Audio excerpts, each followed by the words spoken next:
AV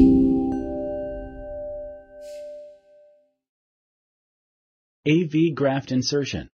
Introduction. An AV graft is the place on your body where blood is removed and returned during hemodialysis. Select true or false. Correct. Hemodialysis is a medical treatment that does the work of the kidneys. It removes harmful waste and extra fluid from the blood. You will need to protect the arm where the AV graft will be placed. Select true or false.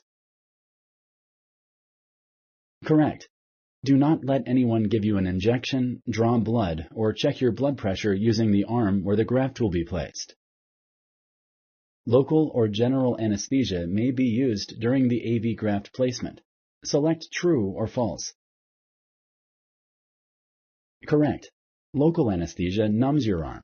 General anesthesia means you will be asleep during the procedure. You need to wait at least 2 weeks after AV graft insertion before it can be used for dialysis. Select true or false. Correct. You may be taught to do hemodialysis at home, or you can go to a clinic for treatment.